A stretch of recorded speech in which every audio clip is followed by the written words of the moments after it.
Shalom sahabat Oim dimanapun Anda berada, senang bertemu kembali pada hari ini di dalam Renungan Harian Oim. Hari ini kita akan membahas lanjutan dari kisah pengalaman rohani daripada seorang yang bernama Daud. Dan hari ini judul renungan kita adalah Cemburu dan Iri Hati. Nah, kalau kita melihat pengalaman dari seorang Daud, dia seorang yang sederhana, seorang gembala domba yang tinggal di pinggiran Bethlehem, dan tiba-tiba Daud menjadi seorang pahlawan nasional di tengah-tengah bangsa Israel. Manakala Daud berhasil mengalahkan raksasa Filistin yang bernama Goliat, sehingga Daud dicintai oleh orang-orang Israel, termasuk sangat disenangi oleh sahabatnya yang bernama Yonatan, putra mahkota yang ada pada waktu itu.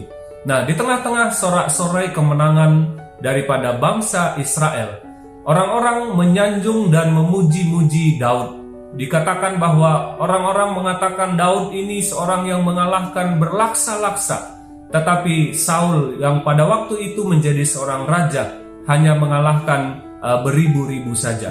Nah, pada waktu itu muncullah rasa cemburu, iri hati, dengki daripada Saul. Dan dikatakan di dalam 1 Samuel pasal 18 ayat yang ke-8, lalu bangkitlah amarah Saul dengan sangat, dan perkataan itu menyebalkan hatinya, sebab pikirnya, kepada Daud diperhitungkan mereka berlaksa-laksa, tetapi kepadaku diperhitungkannya beribu-ribu. Akhir-akhirnya jabatan raja pun jatuh kepadanya.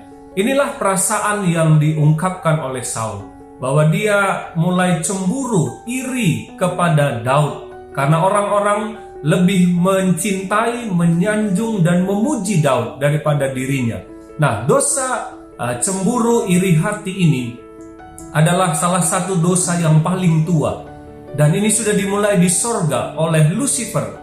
Pada waktu dia memberontak di sorga, juga ada roh iri hati, cemburu dan kesombongan. Nah, sahabat Oim dimanapun Anda berada, sebagai anak muda, Daud mempunyai banyak talenta, dia mempunyai banyak kelebihan, banyak potensi yang dia miliki. Dia seorang gembala, seorang yang pemberani, seorang pemain musik, dan lain sebagainya. Nah, pada waktu itulah Saul semakin hari semakin cemburu, semakin iri hati kepada Daud. Nah, pertanyaannya adalah, kenapa Saul begitu iri, cemburu kepada Daud yang dianggap sebagai saingannya dan menjadi seorang yang dia sangat tidak sukai?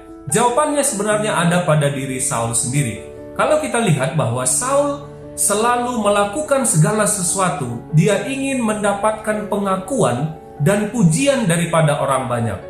Dan ketika orang banyak itu lebih memuji dan menyanjung orang lain, disitulah Saul merasa dirinya seorang yang sangat direndahkan oleh orang lain. Padahal saya pikir orang-orang juga tidak merendahkan Saul, tetapi perasaannya sendiri yang membuat dia merasa seperti itu. Nah, sahabat Oim dimanapun Anda berada, dikatakan bahwa ketika kita hidup demi konsensus atau pengakuan orang banyak, yang tersisa hanyalah kerapuhan, ambisi, dan ego. Ini sebutan yang baik menurut saya. Pertanyaannya kita perlu pikirkan, apakah kita hidup untuk mendapat pujian dan pengakuan dari orang banyak, atau mendapatkan pujian dan pengakuan dari Tuhan? Yang kedua, kita perlu belajar daripada Saul bahwa kita tidak perlu merasa tersaingi, cemburu dan iri hati kepada orang yang mungkin lebih daripada kita, dalam tanda kutip, lebih dalam talenta, kemampuan, sumber daya, dan lain sebagainya.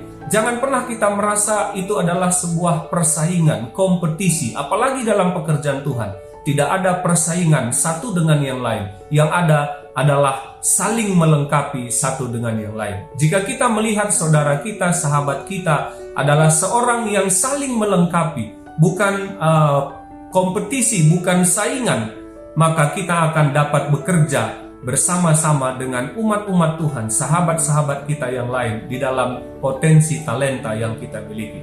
Sahabat Oim dimanapun Anda berada, kiranya firman yang singkat ini dapat menjadi berkat bagi kita. Mari kita berdoa. Bapa di sorga, terima kasih untuk sebuah pelajaran penting bagi kami dalam pengalaman Daud bersama dengan Saul. Biarlah roh cemburu iri hati Tuhan jauhkan dari kami, sehingga kami boleh hidup berbahagia, melakukan kehendak Tuhan, melakukan pekerjaan Tuhan dalam kapasitas, talenta, dan sumber daya yang Tuhan percayakan. Kami gunakan untuk saling melengkapi pekerjaan misi Tuhan di dunia ini. Berkati sahabat OIM dimanapun berada, pimpin kami Tuhan, dan kiranya kuasa Roh Kudus-Mu mengurapi kami sepanjang hidup kami. Dalam nama Tuhan Yesus kami berdoa. Amin.